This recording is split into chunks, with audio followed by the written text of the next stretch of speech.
And welcome back to the hottest marriage show in the galaxy. It is I, John D. and Kanika, a.k.a. And Too Much Podcast. Good morning, my love. Good morning. How are you? I'm fine. You? Stupendous. Okay. Well, that's cool. What's on your brain? This and that. What about you first? Nothing in particular, but I do want to say thank you all for those of you that's been tuning in. I'm getting a lot of positive feedback from you guys, and it does make us feel really good, like we're on similar paths to happiness within our relationship. So keep sending any feedback, negative, positive, it doesn't matter, because it's truth in everything. And we are always trying to find ways to get better. So shout out to you guys. Yeah. Well, yes. Shout out to you all. We were talking about roles a number of times throughout the thing, but one of the things that came to mind the last couple of weeks is we've been making some decisions about the household, and then we've been consulting the kids.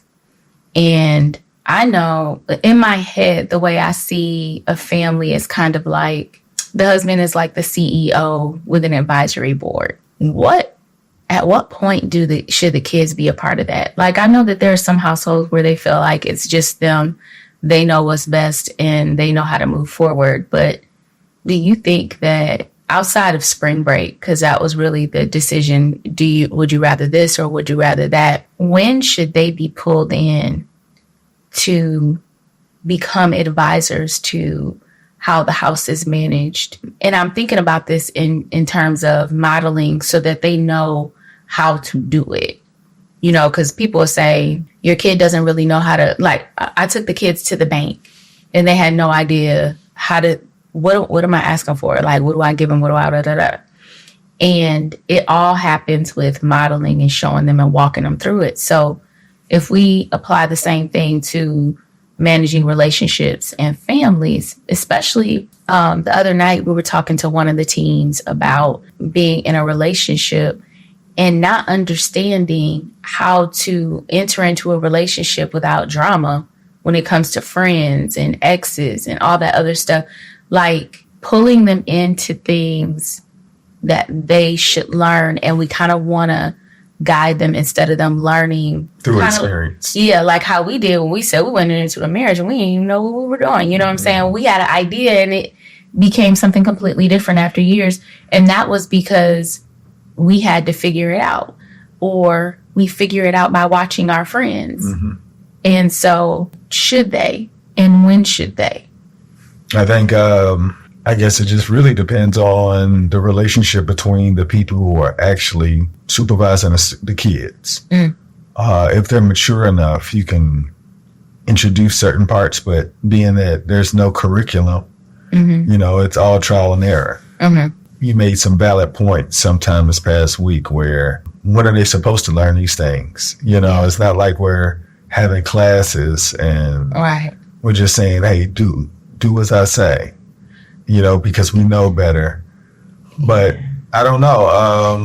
I guess when they start asking, as soon as they start asking questions, and when I say that, I mean, like, we have to give them answers. We can't be like, you're too young for that, because they got it from somewhere. And it's best for us to give them the information before they get the information from a poor source. Yeah. And that's true. When you say you too young for that, well, they already got it. So it's already there. So you got to address it.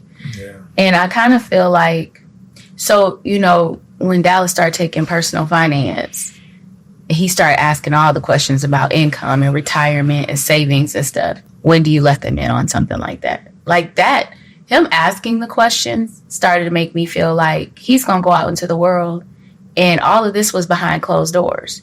So when did they get to know about that stuff? I think like as soon as they start asking, I think that, people say you can't give that much, but kids start shooting guns at 5 and 6. Why the heck we can't give them information on how we're managing now so that they have a better idea versus experience? Yeah. And experience causes the most mistakes. Yeah. Yeah. You know, you hope that they learn the message so that they can reduce the mistakes. Yeah. So that's what I would say. I mean, as soon as they start asking about it, we should either talk about it or we should let them know, hey, we're going to come back with you to give you something so that you don't seek that from some unqualified people. Because there's so many unqualified people just floating around with opinions and ideas. Yeah, and nothing wrong with opinions, but you want an opinion that has the most experience and best information to make the best decision. Mm-hmm. So I think that these past few weeks showed us that we have to come up with different ways to introduce information because they are at the age where this is regular amongst their age group. Mm-hmm. Well, even and I think for us, because we were, you hear people talk about Gen X and millennials and all the other stuff.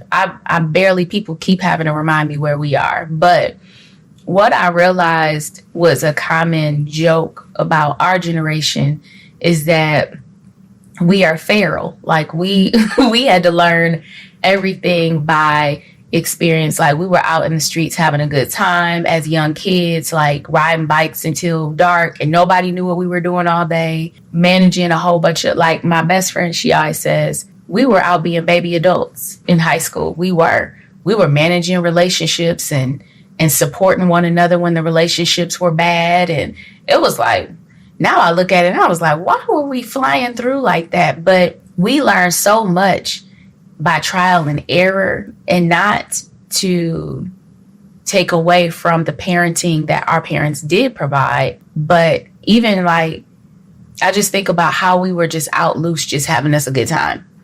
And these kids are not like that. So that trial and error learning bit by bit in age appropriate, or maybe not so much age appropriate situations leading up to 16, 17, they in Dallas are like, the decisions they've had to make are nothing compared to what we've had to do. Yeah. So I think it's important to have them involved in making decisions and having real conversations about what if this happens or what if that happens, because they may, like when they come into the situation, it may be at 17, 18, 19, and we might not be there. Yeah. You know what I mean? And that's scary for me to think that they might be going through something and they experience it, and their first line of defense are dummies that know the same thing that they know. But I think it also wraps back around to how much do they trust us? Trust us to confide in us, but also trust us that when we're telling them something, your kids know that you don't want them to be hurt. But how much do you trust me that what I'm saying to you? As a part of this advisory, we're going to take your ideas into account and your feelings and your thoughts and opinions. But when the final decision comes together, how much do you trust us to follow through on your end? I don't know. I feel like our kids trust us. But there are times where they be looking at us like, I'm going to do something else. So, or, I don't know. I guess I'm just trying to figure out how to minimize them experiencing what we did. Well, I think we've done that. I think the question you asked as far as when do we introduce them, like I think this is the trial and error part, because we don't have any information unless somebody tags us and lets us know, hey, you should consider this. But overall, I think that we're preparing them for less mistakes than us. And I'll say, even though we started living lives of an adult a lot sooner than we should have, I think that they'll be more mature when they enter those parts of their life. Oh, yeah.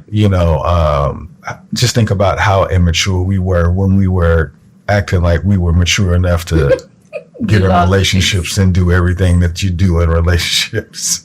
So, yeah, to me, I feel like we've at least slowed down the process of immaturity, finding things that require maturity. And yeah, I think we've done it the most appropriate way. And if we didn't do it the most appropriate way, we at least know that we tried to do it as far as different from the way we grew up as possible. Hey, yeah. When we were younger, sheltered used to be a bad thing. But for me, I'm like, shoot. Well, I feel like they have the internet. They can see, and we don't block anything. Too. Yeah. They have the freedom to watch whatever. So I feel like the way that we've approached the relationship, like open, revolving door, let's talk about it. I think it made them a lot easier for them to not get caught up on the web, because that's way scarier than being out here on these streets. It is. Because you can get comfortable with somebody you've never met over a few conversations. Golly. And you'll meet them somewhere. Yeah. Before it was, what was it? Instant Messenger, and you would hear those stories or whatever. Now that stuff is, look, they can lock into your location, all kind, and even to think about how things change up using AI and stuff like that, how much easier it is for people to manipulate and trick kids into like really dangerous situations. Yeah. And then that's the other thing is like, when we grew up, it was like stranger danger, Chester molester, no, right? And all your friends will run away because they're like, oh, it's crazy. Now it's like your kids are like, oh, it's like when they were walking in a parking lot one day, Day and Darius, and not long after we had gotten here, and there was this woman who approached them about coming to get a bike in her basement. Day was like, oh, that's really not. Darius was like, come on. And when he got home, he was like, it was a crackhead that was trying to get us. And Day was like, she's not a crackhead. They don't even know the crackhead is. Wait, but even so, I was like, oh, I've seen her before. She's not crackhead. And then when John started, he was like, hey. Like, so it was at that moment, that's when I realized that maybe some things that I say to my wife goes over her head. Because if she did not know somebody who's under substance abuse. I didn't. I felt like, okay, after they said it, then I was like, oh, man, that was what that was. But when I was watching her, I just thought she was just a really eccentric woman, just doing her thing. I know. She could be eccentric. It was, the discoloration in her lips. She's really skinny. Her clothes look kind of worn down. Yeah, that went over my head. She didn't look like she should be near any dumpster. No. Darius came to the rescue in that moment. He was like, let's go. Yeah. But and that's another thing of having kids that have had different experiences, because his perspective is very different from theirs. And in those moments, he's like really protective of them. And I appreciate that, because him hanging with our kids is like John hanging with me. I'm like, oh, the nigga really so nice. But all crack, like people under this substance abuse aren't crazy or anything, but right, that's a bad stereotype. But that if she is under any substance, something's more likely to happen than if she wasn't. Saying come and get a bike in my basement, kind of checks off that little box. Those are not the words you want to hear. As a parent. Yeah. That was crazy though. But yes. That is that, yeah. When I think back sometimes to things, I'm like, oh, I remember, don't judge. I remember we were in New York one time, me and Lynn, and we're walking around and I was like, I really have to use the bathroom. So we go into a grocery store. We went into a couple places, they wouldn't let me. And so we go into a grocery store and I asked the cashier, she was like, we don't have no bathroom. And then this other guy who was delivering stuff, he was like, oh, it's a bathroom downstairs. Come this way. And so I start following him. And then he's going down the stairs and he was like, it's down here. And Lynn said, get your behind over here. And we started leaving. I had to go so bad. And she was like, Kanika, somebody's going to kill you. We are in New York. And so I was like, oh, yeah. And so it was my first trip out of Michigan, I think, definitely without my parents or anybody. So I was like, yeah, eventually we found a bathroom. But I think back to that sometimes, how I was looking down the staircase and that man was standing there and he was like, come on. And I was looking. She was like, girl. So, I guess I found somebody who could help me just navigate through possible troubles. I didn't make any issues. I didn't make mistakes like that after that. That was out of desperation. But I can understand. I was that like, still you makes you tripping, look but crazy. yeah, if you need to use the restroom, you're not thinking about anything other than using the restroom. Listen, this lady literally told you she works here, and she said there's no bathroom. I know, that's all I kept thinking. Like, somebody else told you that don't work there.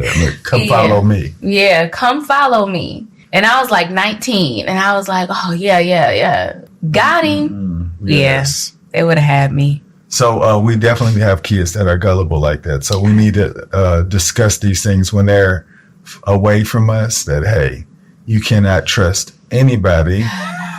I know. You shouldn't trust anybody unless it's out of desperation. Yeah. Well, desperation, that's even worse. No, I'm saying if it's out of desperation, that means you're not thinking regular. So, that's what happened to you. Yeah.